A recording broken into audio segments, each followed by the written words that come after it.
Hello and welcome to this on-demand session from Artlogic Connect, which took place in September 2025. We're so glad you're here. This year's conference welcomed over 4,200 people from across the globe, making Connect one of the largest online gatherings in the art world, a space where our community shared ideas, explored new perspectives, and imagined what's next for the market, a positive, opportunity-filled future. Artlogic is proud to host Connect as part of our mission to support the arts community and help every corner of the art ecosystem thrive. We're delighted to share this session with you so you can revisit the insights, the conversations shaping today's art world, all at your own pace. Thank you for joining us, and let's get started. Thanks so much, John, and thank you for having me. Thanks for everyone for joining. I spend a lot of my time thinking about art fairs, attending art fairs, and wondering what's going right, what's going wrong, and what needs to be changed, both for buyers and collectors. To that end, I really thought about bringing together some of the smartest people that I know that have been doing some of the best work around the problem of art fairs together for this conversation. First, we have Ingru Chen, who's the founder of Praise Shadows Gallery in Brookline, Mass, and the newly launched Arrival Art Fair. We have Chris Sharp, who has Chris Sharp Gallery in Los Angeles, and Post Fair, also in LA, and Elizabeth D., founder of Independent and Independent 20th Century. Thanks for coming, guys. Thank you. Thank you for having us. I'd like to hear about each of your projects, but first I want to ask Chris a question. When you launched Post Fair, we had a discussion and you told me that the fair landscape had become prohibitive for a lot of art dealers, and that was one of the reasons that you decided to launch Post Fair. Can you tell me a little bit about what Post Fair is, how it works, and why you thought this was a viable alternative? Well, Post Fair is a boutique art fair featuring around 30 project spaces in Santa Monica. It's a satellite art fair of Freeze and Felix at the same time. And last year was the first year of the fair. It happened pretty quickly. The gallery, we participated in Freeze in the past, and Felix, we got into Freeze and to the main section for a small booth, and the cost was just was very high. Can you guys hear me? Is this working?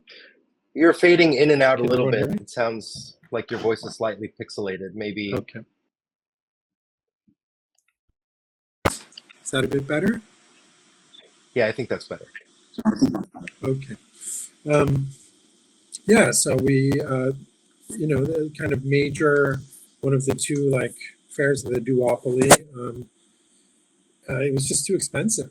And I looked into an alternative, and basically the idea is just to create a platform where there was just minimum risk, where galleries would pay $6,000, present a solo booth, somewhat in the spirit of Elizabeth's Independent, especially early on, minimal construction, where dealers would just get one wall and work with that. But the basic idea was, the basic idea is just to create an alternative that isn't an existential risk to your gallery, so that participating might not bankrupt you. And that just seems like something that's necessary in this moment. Elizabeth, Chris, points to you for inspiration, and I think most people would admit that both independent fairs are wildly successful. You're moving into 2 new venues this coming year. How did the inspiration come to you from being an art dealer into starting these fairs, which kind of launched arguably this idea of boutique fairs? Well, first, thank you, Chris, for for mentioning independent. I'm extremely flattered because I'm a huge fan of what Chris is doing and what Chris just said about sustainability for galleries. And that's obviously was, as a gallerist for 17 years, that was top of my mind as I was, building the gallery over that period of time and participating in the duopoly fair system, which I found was not only limiting in terms of the economics, but also limiting in terms of the opportunity. I see collective exhibition making as a really powerful form for galleries to showcase their critical voice and their curatorial thinking around their programs, and also to do what I call legacy projects, projects that mark time and that are forever, ever memorable in some way. So that was my friction point, I think, in becoming, part of a collective that started independent back in 2010. It was in direct response to the global economic crisis of 2008. And we had the good fortune, in some ways, of Chelsea being somewhat abandoned, with the Dia Center for the Arts having been sold and sitting empty on 22nd Street. So we were able to occupy a former institution and develop something very articulated and thoughtful and consciously scaled, and with the gallerists' ideas in mind. So that's how we began. Ing, you also, work as a dealer and as a fair organizer. I'm wondering, one of the most interesting things I think about your fair is that you plan on doing it every 2 years. Elizabeth spoke about kind of building legacy projects and making it more historical and more sustainable. What led you to start Arrival, and how do you think about that 2-year decision? Like, why give that time when it seems that even with smaller fairs, some galleries feel compelled to stay on the wheel, doing boutique fairs and doing as many big fairs as they can? Right. Arrival is every 2 years. So as you said, we just had our first edition in June. So the next one will be in 2027. For us, I mean, I'm a co-organizer with 2 other women in the art world, one of whom is an artist, Crystal Lacouture, and one of whom is a collections manager, Sarah Gallander-Mayer. And we came together during an art fair where we felt that there were needs that we didn't see met at that particular experience. And I think one of the main differences between what Arrival does to, what Independent and Post Fair do is that we are not running the fair alongside a larger fair or alongside established cities with fairs. Our fair is in North Adams, Massachusetts. And so it's really a destination that you have to get to. There isn't a lot of infrastructure that's already set up for it. So that's one reason. And then another is we have full-time jobs. I have a full-time, very busy job, and I have a very busy home life. So do my co-founders. We're all moms. And being, thinking of doing this every single year is just insanity to me and to all of us. And we also just felt that there's some positivity in thinking that, like, we can wait a little bit in between and give a pause between these markets. I mean, there already are enough of these art fairs, everywhere. Arrival serves a very different experience. And so in some ways, there's a bit of FOMO that we're building up. That wasn't the intention, but that is what's happening.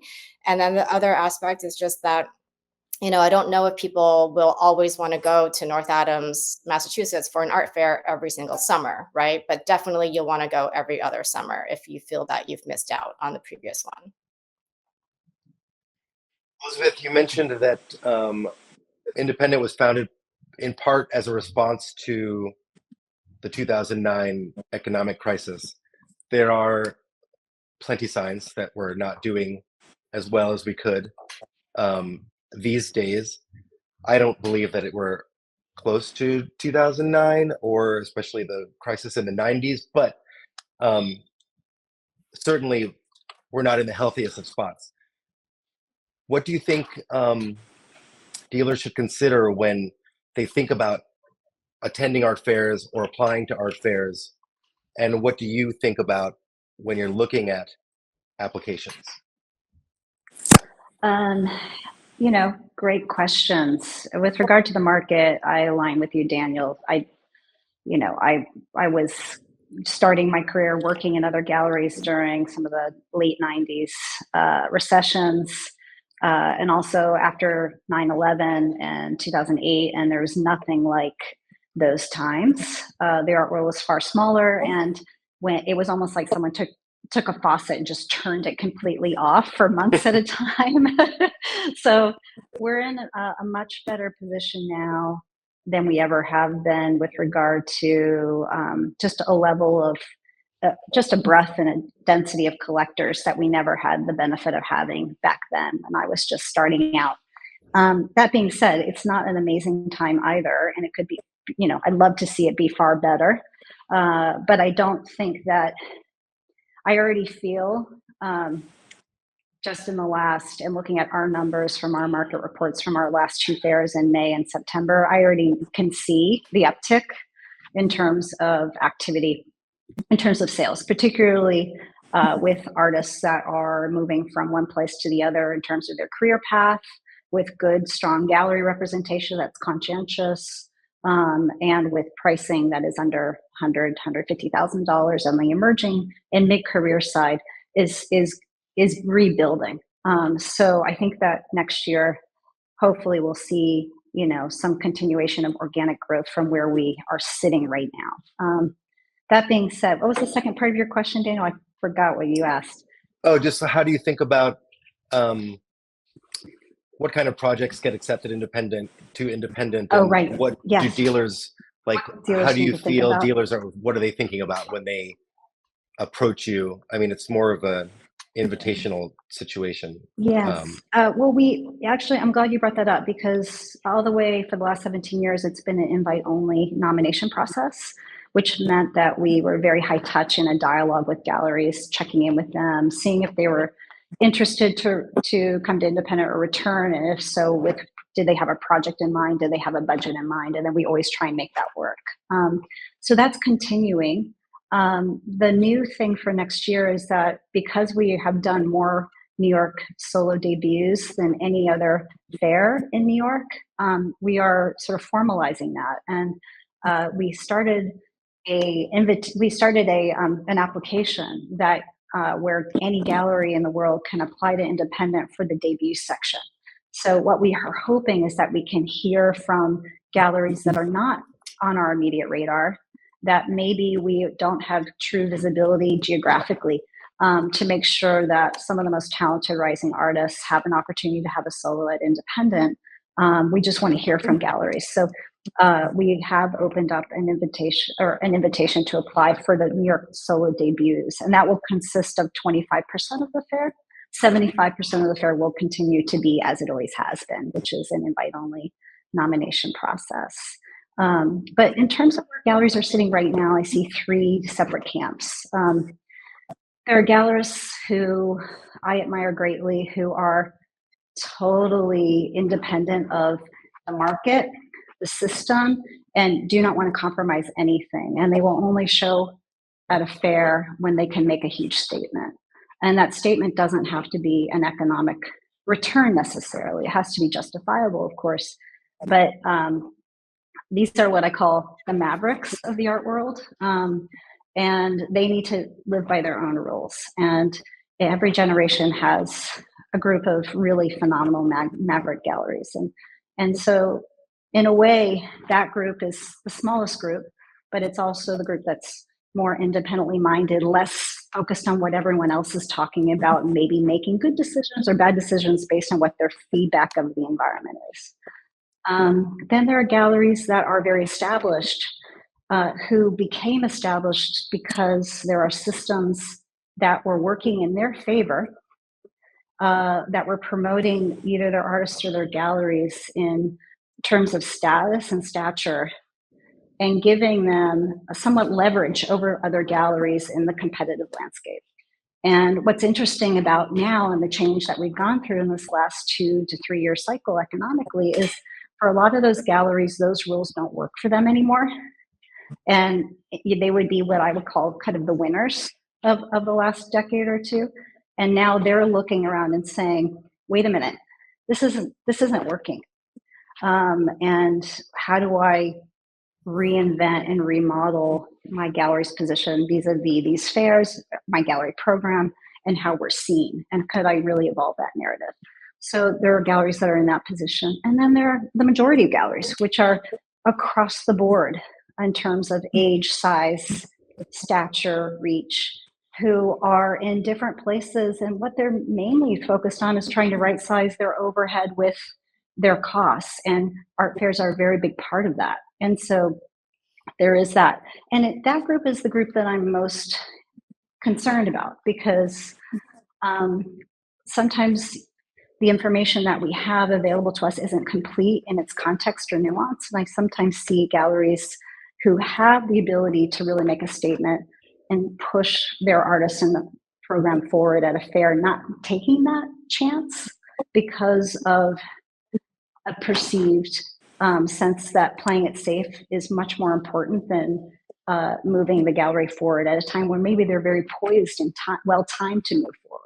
And so those are strategic conversations. And that's actually part of what I love doing in the role that I'm so lucky to have, is to talk to galleries all week long. I talk to about 20 galleries a week, and I just try and feed back based on where each gallery is. And every gallery is in a really, really different place right now.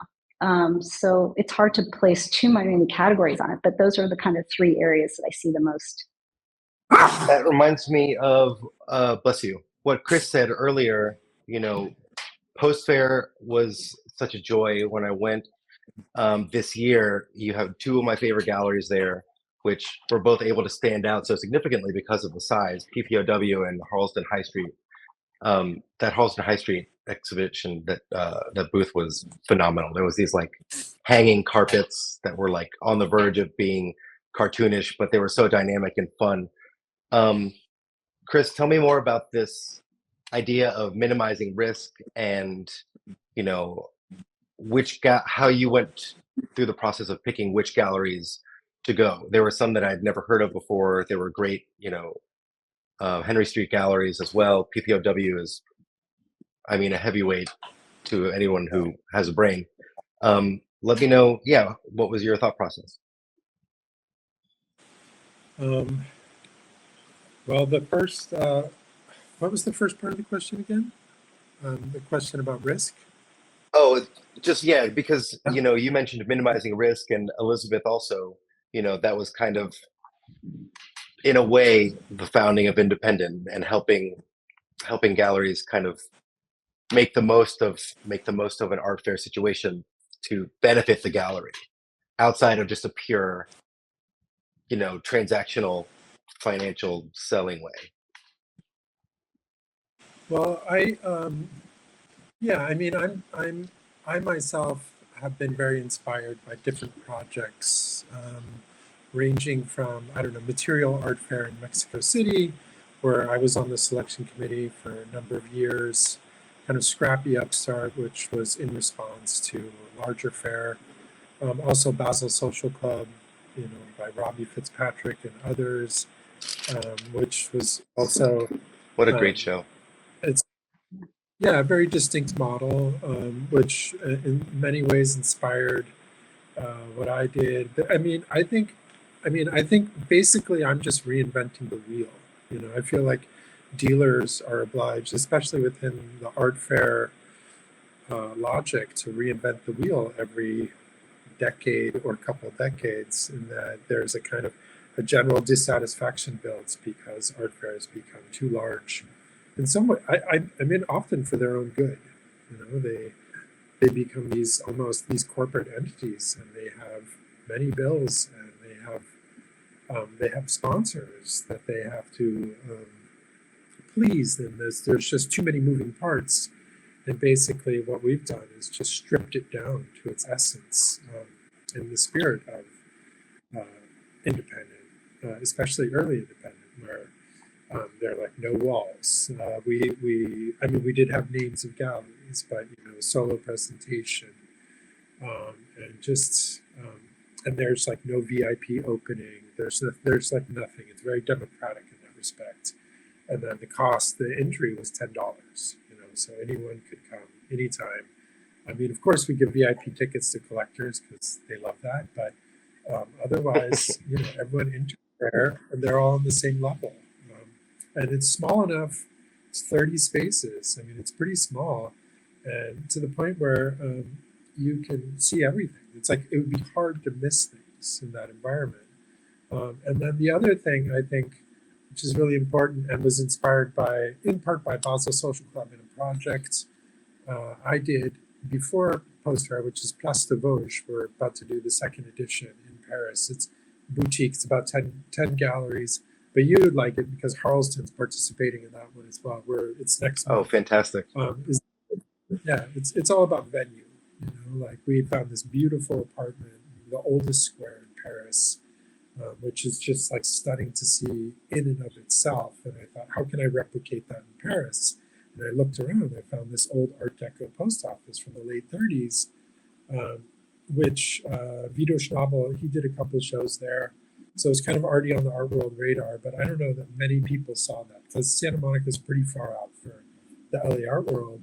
So it's this thing of like this beautiful venue and showing a single artist and just like keeping it really straightforward and simple. And plus Post Fair is only 3 days. So it's pretty short, kind of in and out.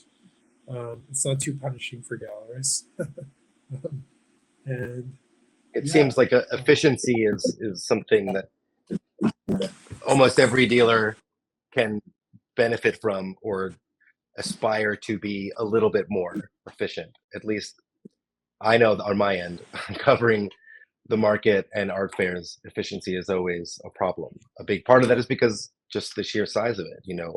I've thought, having only done this 5 years, it's still shocking to me that fairs the size of Basel, especially in Miami or in Switzerland, haven't like crumbled under their own weight. It's very difficult to try to, give a take or a vibe and let readers know what a fair was like when there's 300 plus galleries. If you went outside right now and asked 300 people what the weather was like, I mean, I guarantee you wouldn't get any kind of consensus at all. Can I really want. Oh, yeah, please. I just really quickly, I wanted to add two things. We were mentioned a recent article, and they talked about add-ons, and that's in terms of efficiency. There are no add-ons. Everybody gets the same thing at Post Fair. So it's not like we're not making money from like you pay a fee and that's it. And then secondly, do you get the fast Wi-Fi for an extra $200? Yeah, or an extra light or whatever. It's like all the same. And then the other thing, just respond really quickly. And another cue I kind of take from Independent is inviting people. Like it's just me, is as like megalomaniacal as that may sound. And that's one thing I love about Independent is it's not like this shape-shifting complex selection committee. It's like there's Elizabeth and of course Matthew Higgs, and you have the idiosyncratic, like they really privilege the idiosyncratic, and I think that's something that's important to me as well. And so it's like you have, I guess the thing that maybe what sets Post Fair apart is that it's governed by a single vision as well in terms of the invitation process. So it does feel maybe like an exhibition or something coherent or anyhow. Yeah. I just wanted to say that. And I, if you don't mind, Daniel, I might just add to what Chris said about selection committees. It's a huge part of why, as a former gallerist, we started this, is that I found that they were incredibly full of conflict of interest and corrupt. And I've heard this so many times from so many people. And anyone that's had the dubious privilege of sitting on one of these committees can attest that, it's not merit based. So I hope everyone who's watching right now who has applied to a fair and not been accepted never feels ever that it has anything to do with them or the quality of what their work is, because I can guarantee you it does not. There are so many other factors at play, and it does blur a sense of clarity about curation and about setting up an environment for art to be discussed, debated, and valued. And you can't really curate by committee. This is why galleries have been, for the majority, single owner operator and organizations since the beginning of time. They're supervision driven, and I think fairs like Arrival and Chris's fair as well are really sort of exemplary of that model. And that's no surprise why most fairs have actually been founded by gallerists, because of that need to kind of assert that that sort of transparency around things. I will just, I know, Daniel, you're never No, going to no, get it's good. I was gonna ask you a question next anyway. So please Okay, go for well, it. I just, the only modifier with Arrival is that similarly with Independent, it is an invitational, but the galleries are nominated by curators, actually. So they're nominated to us by people who know the region of the Berkshires of Massachusetts and the surrounding areas really, really well. And we wanted that to happen for this first year because we needed that relationship building, with fellow institutions, especially since the Williams College kind of art mafia, learned from these actual grounds where Arrival takes place. So many art historians have come from that school and from that practice. Mass Mocha, being there 5 minutes from Williams College and the Clark. So that's a little bit different, but I agree. I have applied to fairs where they're from selection committee, where I know that there are committee members that I don't know them at all. I don't come from an art dealing background. I came from the museum world. So I would never have been chummy with, the majority of the people on these selection committees. And it always turned me off, especially when you're forking over like $400 or $500 to apply to a fair, where you think, like my chances are X, Y, and Z based on who I know or who I might know or who might want me there because they like me today or, I'm beneficial to them. But if they don't want to do business with me for whatever reason, if they, that hasn't happened to me, but I know it happens. It's very, very difficult to kind of get your foot in the door in that way. And you're paying hundreds and hundreds of dollars sometimes just to put in an application that, you might put in for. I've read where galleries feel like they have to apply to certain fairs, every single year for 10, 15, 20 years just to prove that they're interested. And I don't, I just can't do that. I refuse to do that. Yeah, I've heard during my reporting so many horror stories and these committees being analogous to high schools, right? If you're in the clique, then the odds are just exponentially greater. But don't piss anybody off because it's very easily swayed. Every clique has, boss mean girl who may be the final arbiter of who gets in and who doesn't. And there are just a handful of galleries that can kind of transcend that and still make it into the main fairs. Something else I wanted to touch on, which I think is really outstanding about Arrival, and we've talked about this before, you mentioned it for a moment, that it was so curatorial in nature. I was speaking to, I believe it was Kristen Tierney a couple days ago, and she said, one of the saddest things that's happened recently is with the proliferation of the giant fairs, is that collectors have come to see buying art as a single piece transaction as opposed to kind of investing in someone's career. I know you have such a curatorial bent, like you mentioned, but you also have a great kind of hospitality angle, which a lot of the art world is reaching into. So Oh my God, thank you for Maybe bringing talk that a little up. bit about that. Yeah, a little bit about that Well, I mean, the hospitality main thing part. about the main thing about Arrival, you know, I came to it from the dealer art gallery perspective. Like, what do I want out of a fair? Well, I want to pay less for lodging, and I want to pay less for transportation, if possible.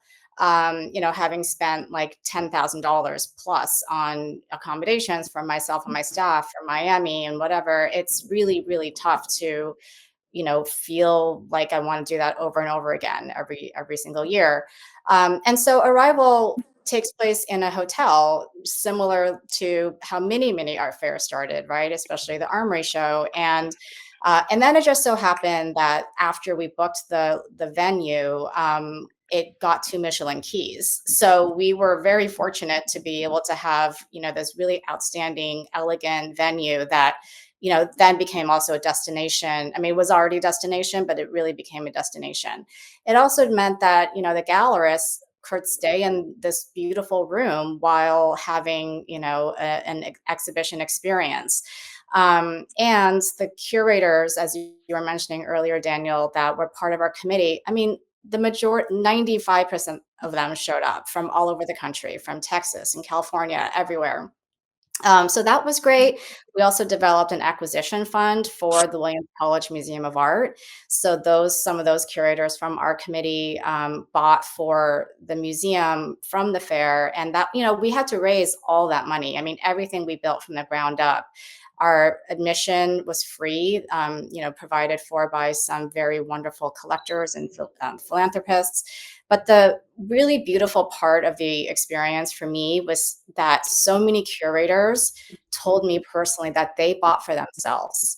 They bought artwork for their own collections from Arrival. And I have had wonderful experiences in my short, you know, almost 5 years as a dealer, where I've been able to develop museum acquisitions after, you know, really first getting to know the curators, sometimes as friends first, or even, you know, as colleagues, but then, you know, they take an interest in the artist. Sometimes they ask permission from their directors to buy the work, and if they do, then I've seen that come to be like a successful museum acquisition down the line.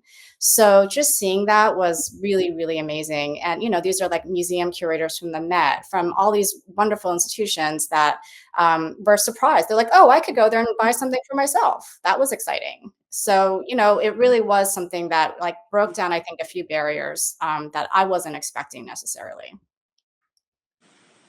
Chris, I'm wondering, who do you consider post fair to be for? Is it something?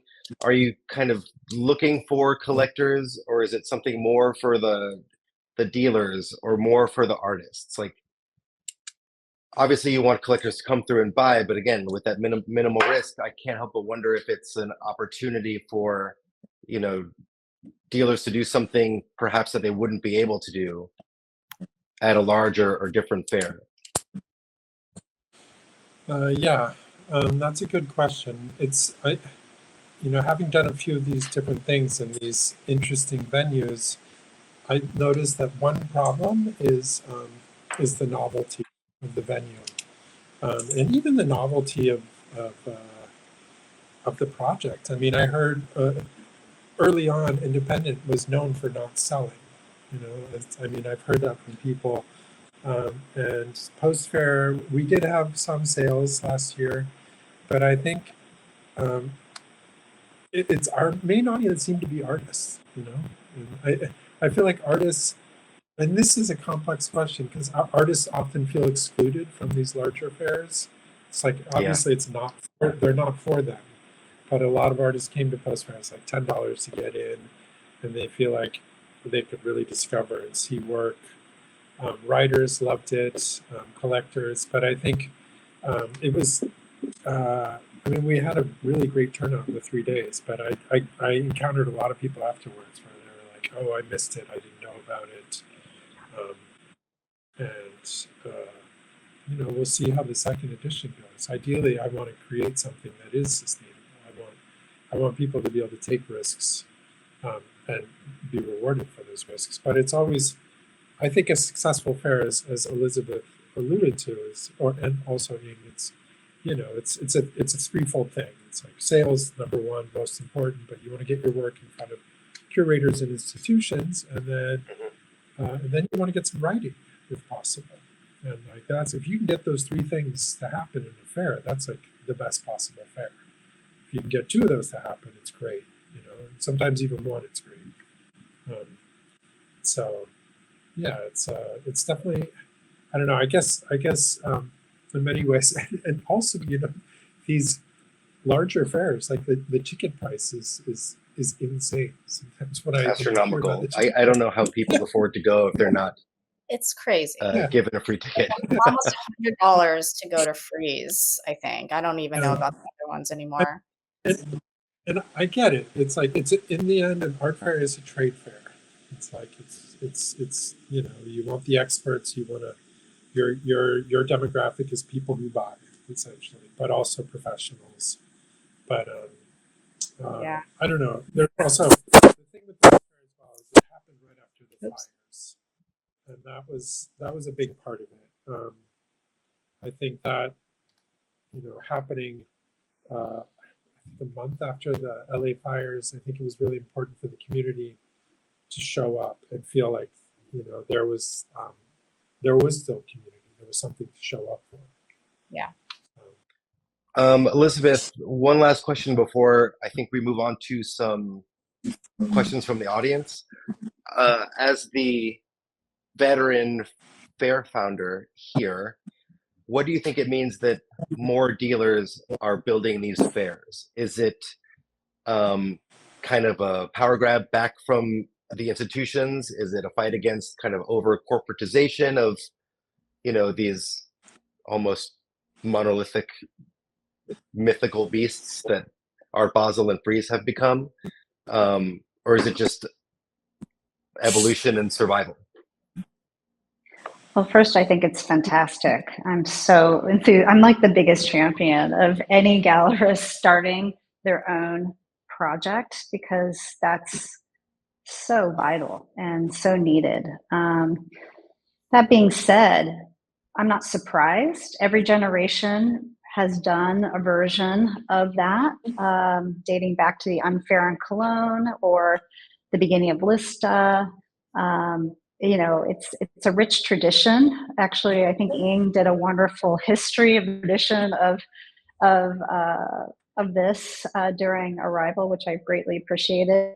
That being said, there's also something really important going on that I don't think is being talked about enough, which is that what Chris was terming the duopoly of Frieze and Basel is on the decline. In a lot of markets, or just wasn't present, or showing up in the way that maybe they once had when they were at their peak. So there's an opportunity for fairs that are fulfilling the mission and are taking market share in cities the way Independent is in New York to sort of rise up and be central to that market. And I think there's a way to do that without having 250 galleries in the Javits Center. I think there's a way to do that with 60 galleries in the Breuer building next year, or 80 to 90 galleries max at Pier 36 on the Lower East Side next year, which we're planning both fairs next year. I think also there's a way to do that is not at the pricing of these fairs that are prioritizing their brand over individual galleries' success. And, that's also a big part of why our moves next year are economic as much as they are vision driven. So our May fair next year at Pier 36 will be 35% cheaper than our fair last May at Spring Studios. And that's very important to us.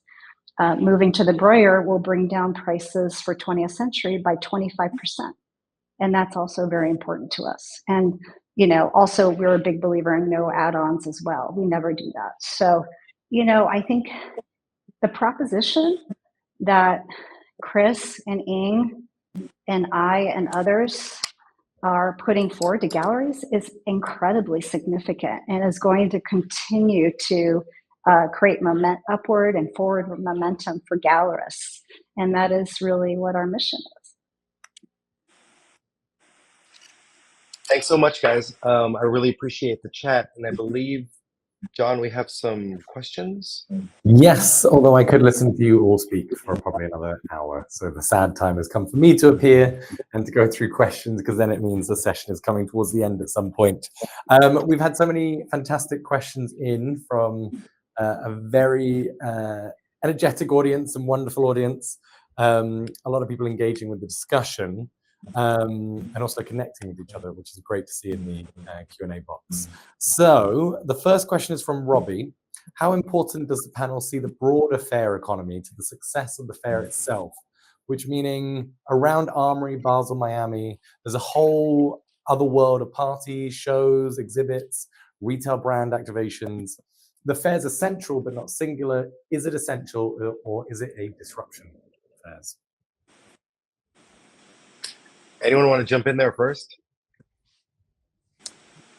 I have an idea, and I'll tell you that depends almost entirely on where the fair is, right? In Miami, the extracurriculars are wildly important, I would imagine. It's one of the reasons that I don't love going to Miami. I'm there for a certain reason, and it's impossible to get into everything.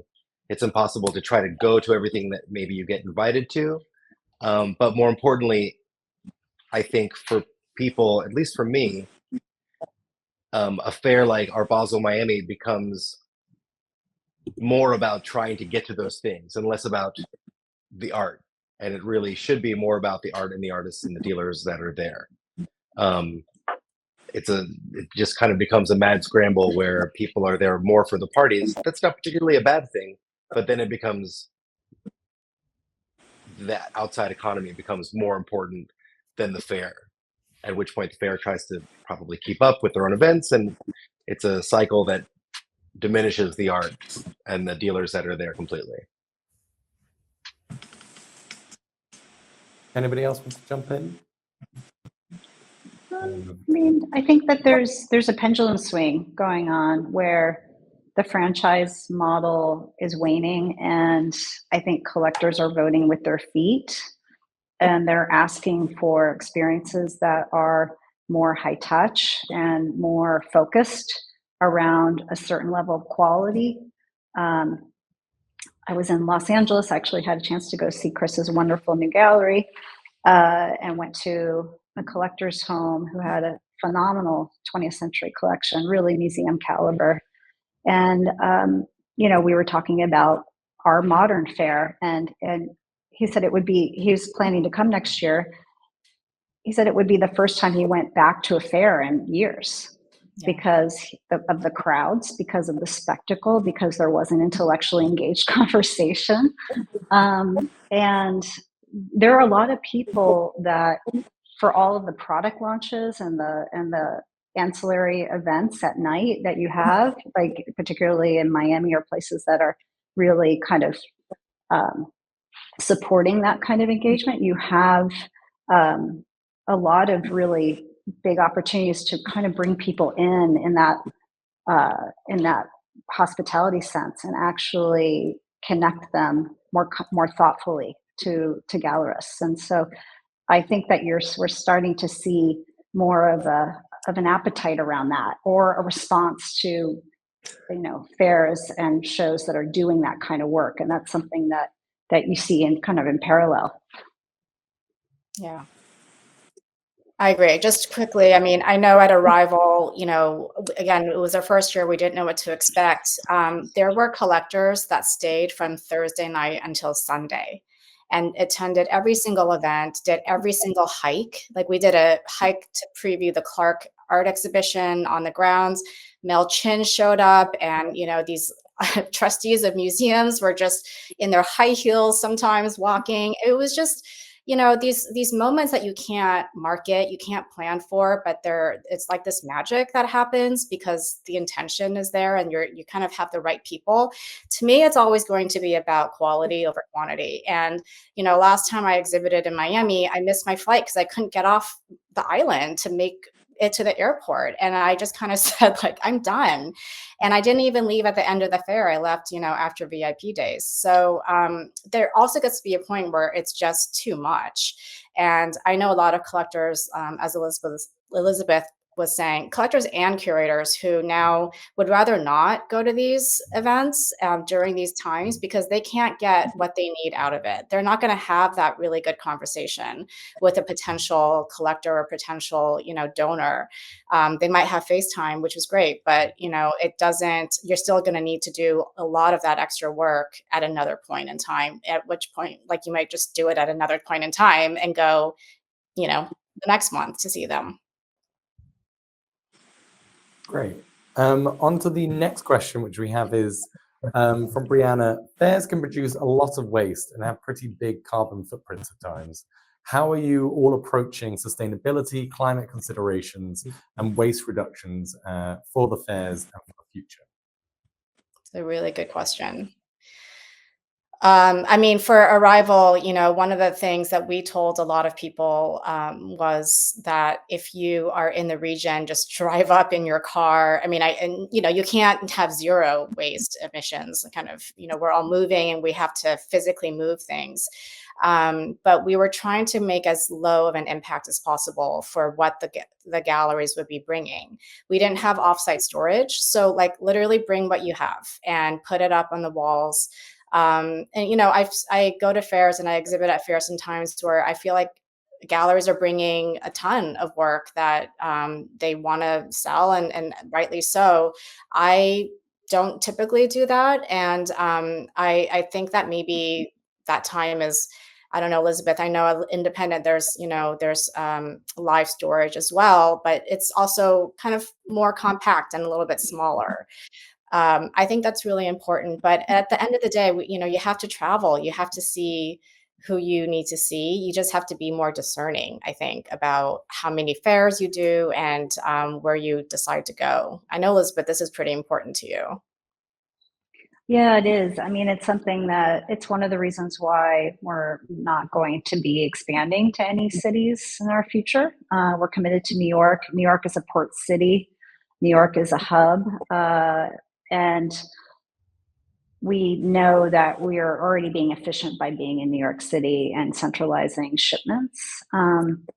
We also encourage galleries to do sea freight, and also to, we provide all of those schedules in advance on behalf of, the exhibitors. And, it's not always possible given how artists work toward deadlines, but at the same time, we do want to create a context where that can happen.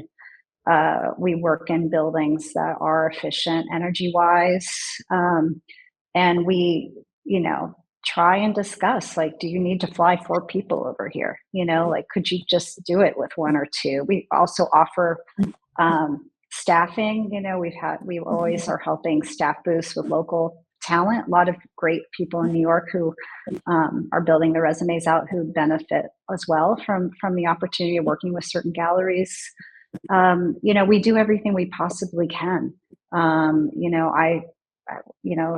Since COVID, I've only been taking, 1 international flight, max 2 a year. In fact, I didn't take any the first 2 years after COVID. I just felt that I had already maxed out my my travel, and it's hard. It's hard to not be places to support the galleries where they are. But we've hired in Europe to compensate for that. So we have 2 curators in Berlin who train when I go over for the fairs in the fall. I'm only taking trains and I'm staying a lot longer, and it's taking me a lot longer, but it's just something for me personally that I'm trying to just, right size my own space I'm taking up. I'm trying to kind of be thoughtful about it. Great. For me, it's just really quickly. For me, it's just economy of scale. That's all. Wonderful. And this next one's from Nicholas. What consideration or distinctions should a gallery make when curating a gallery exhibition versus curating a booth for a fair?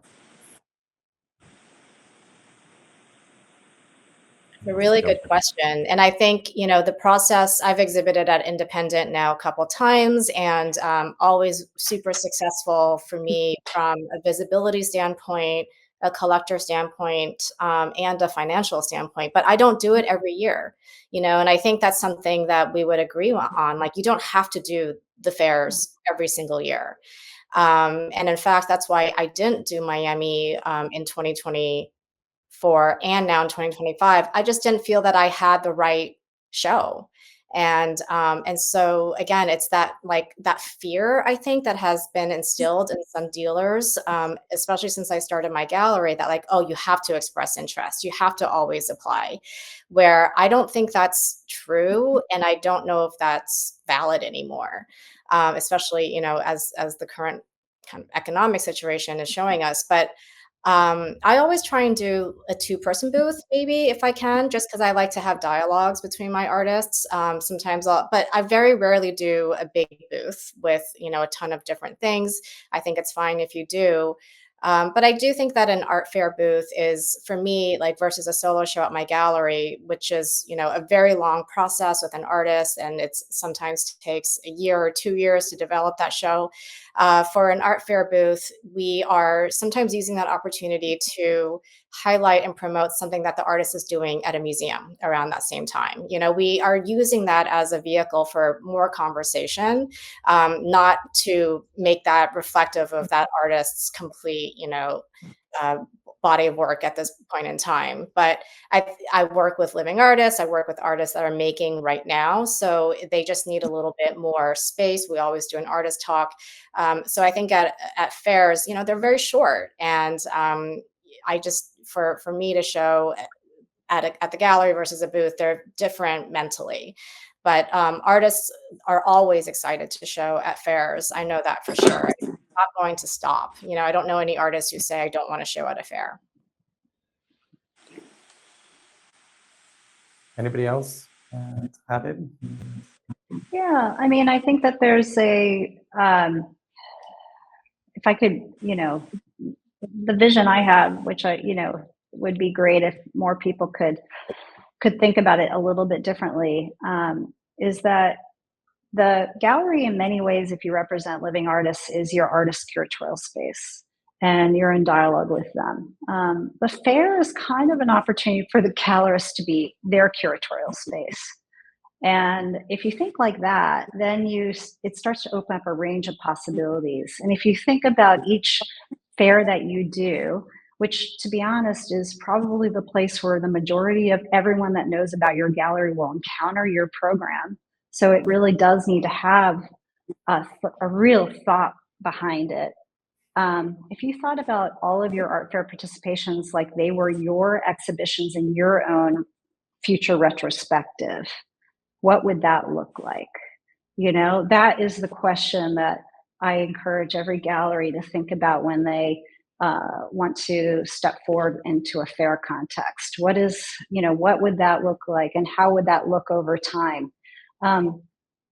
That is where some of the most meaningful work is done in this space, and it's so impactful. So there is a real opportunity there to take it on as a new kind of platform. Chris, did you have anything to add? Yeah, sure. I mean, I agree with Ing and Elizabeth. I think it's important that the fair booth looks great, that it's well curated, as it were. But I mean, yeah, I do see the gallery space as that's where a show happens, and ultimately an art fair is a commercial space. I mean, they're both commercial spaces, but the art fair booth, it's like it's really the primary function is to make sales, and it's important not to forget that. Great. As we are running up to time, I just wanted to check with Daniel if you had any last bits you wanted to add in before we close up. No, I just want to thank everyone for joining us, and Elizabeth, Chris, Ing, It was a real pleasure to get to chat with you guys. We all know each other on a personal level, but it's great to kind of get to pick your brains in this way. It's so much different than what my job normally is. So I appreciate you guys all taking part with me. Brilliant. And I do have one final question, which is for Chris, which is, who is the artist behind you? It's from Ricardo. There are two artists behind me. They're always in my Zoom calls because I'm in my kitchen or in my living room. This is Tom Allen, an artist in the program, amazing painter who will have his second show gallery at the end of the year. And the sculpture up here is a work by Irina Lotarevich, who's a really interesting sculptor based in Vienna. So yeah. Brilliant. Well, thank you so much to our panelists, Elizabeth, Ying, and Chris, and to Daniel for moderating today's great session. It's been truly brilliant, and I wish it could last a lot longer, but unfortunately we do have to run to schedule. If you are available an hour, please do join us for our next session, which is Social Capital, the gallery's real business proposition. It'll be moderated by Tim Schneider, and we will be starting in an hour. You can register for the session on the website and join us. Thank you very much for everybody attending. Thank you to the whole panel. And this session will be available to watch later this week. Thank you, everybody. Thank you. Bye-bye. Thank you. Thank you. Bye, everyone.